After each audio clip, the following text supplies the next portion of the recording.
29 तारीख को मान्यवर ये कहा गया कि 20 सेंटीमीटर से ज्यादा वर्षा होगी, भारी वर्षा होगी, लैंडस्लाइड होने की संभावना है, मड भी रस होकर आ सकता है और लोग इसके अंदर दबकर मर भी सकते हैं।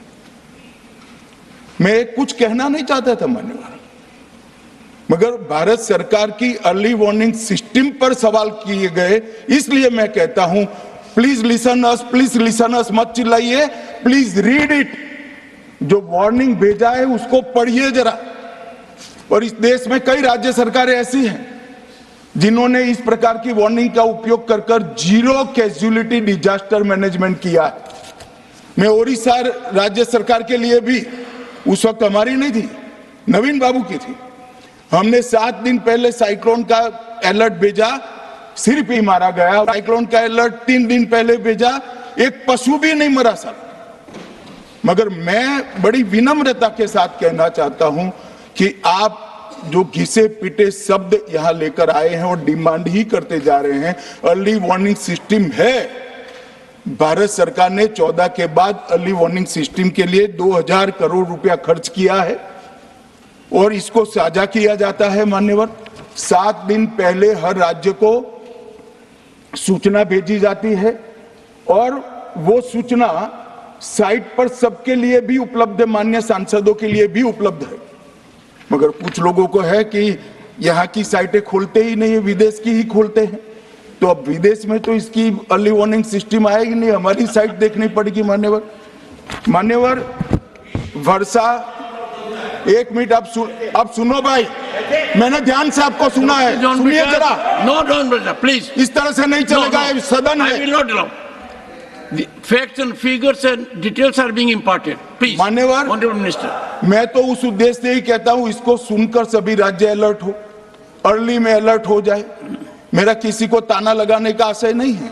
वर्षा के लिए अर्ली वार्निंग सिस्टम है, हीट वेव के लिए है, तूफान के लिए है, चक्रवात के लिए है, यहां तक बिजली के लिए भी अर्ली वार्निंग सिस्टम है, जो 10 मिनट पहले बिजली अक्षांश रेखांक के साथ कहां गिरेगी वो सीधा कलेक्टर को इन्फॉर्म करती, मगर इसका कोई जिक्र नहीं कर रहा है। मैं तो मानता हूं जानकारी का अभाव होगा, जानकारी का अभाव है तो भी ठीक नहीं है, और राजनीति है मान्यवर तो बहुत दुखद है मान्यवर।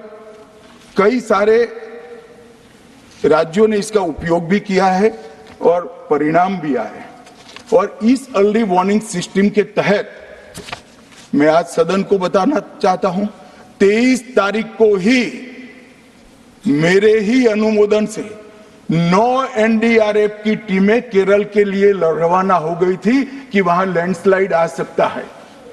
भारत सरकार ने 9 एनडीआरएफ की टीमें विमान से वहां भेजी।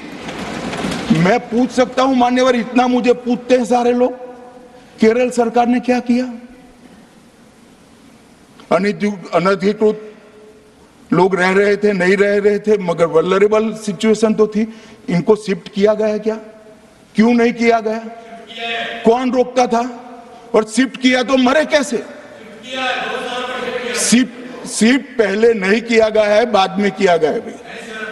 जितना बोलोगे उतना नुकसान होगा। मैं बोलना नहीं चाहता, परंतु जब आप आरोपात्मक तरीके से बात करते, मैं शांति से यहां बैठकर सुनने ही आया। मान्यवर, मैं आज आपके माध्यम से कहना चाहता हूं कि early warning system Narendra Modi ji 2014 में प्रधानमंत्री बने, 2016 से ये प्रोजेक्ट चालू हुआ और 23 तक दुनिया की सबसे आधुनिक अर्ली वार्निंग सिस्टम कहीं पर है तो भारत में। और इसका 7 दिन पहले इसका अनुमान देने वाले 4 ही देश है, उसमें से एक भारत है। मगर उसको पढ़ना पड़ता है, डिमांड करने से कुछ नहीं होता। मान्यवर, जो उन्होंने कहा कि भाई डिजास्टर के पैसे रिलीज करने का राज्य के साथ पास अधिकार नहीं है, वो गलत है मान्यवर। मैं इसकी भी स्पष्टता करना चाहता हूं क्योंकि सदन का रिकॉर्ड साफ रहना चाहिए। एसडीआरएफ में 10% राशि कोई भी राज्य अपने हिसाब से अपनी गाइडलाइन से इश्यू कर सकता है और 100% राशि भारत सरकार की जो गाइडलाइन इश्यू हुई है, गाइडलाइन इश्यू के किसी भी परमिशन की भारत सरकार की जरूरत नहीं है, गाइडलाइन को सिर्फ फॉलो करना है। मगर जो ये डिजास्टर के पैसे हैं और कोई हेड के अंदर तो खर्च नहीं हो सकते, हमें इतना तो चेक एंड बैलेंस रखना पड़ेगा। तो फिर भी 10% खर्च तो डिजास्टर के नाम से कुछ भी आप करें कोई नहीं पूछता है। 90% खर्च आप गाइडलाइन के हिसाब से डिजास्टर के लिए भारत सरकार की कोई परमिशन लेने की जरूरत नहीं।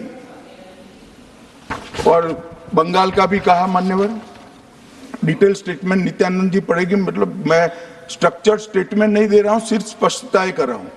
मान्यवर बंगाल का भी कहा, हमने 6,244 करोड़ रुपया 14 से 24 तक बंगाल के अप्रूव किए हैं और जिस प्रकार से इनके खर्च का हिसाब आता है इस हिसाब से रिलीज होते हैं, उसमें से 4,619 4619 करोड़ रुपया हमने रीएम्बर्स कर दिया है। मगर वहां थोड़ा प्रॉब्लम है हिसाब भेजने में। अब वो तो मैं अच्छे से नहीं कर सकता साहब, बंगाल ने ही करना पड़ेगा।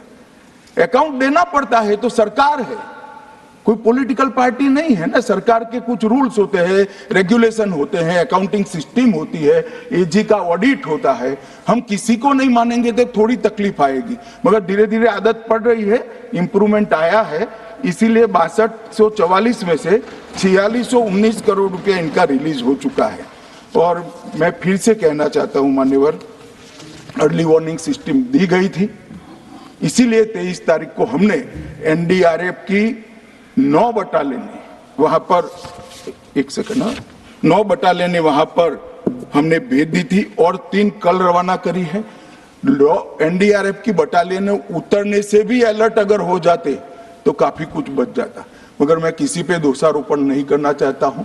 ये समय है केरल की सरकार के साथ खड़ा रहने का, केरल की जनता के साथ खड़ा रहने का और जो लोगों की हानि हुई है उनके साथ खड़ा रहने का। मैं सदन को विश्वास दिलाना चाहता हूं, irrespective of party politics, Narendra Modi सरकार केरल की जनता और केरल की सरकार दोनों के साथ चट्टान की तरह खड़ी रहेगी, किसी को संशय रखने की जरूरत नहीं। Honorable Minister of State in the Ministry of Home Affairs, Shri Nityanand Rai may now reply.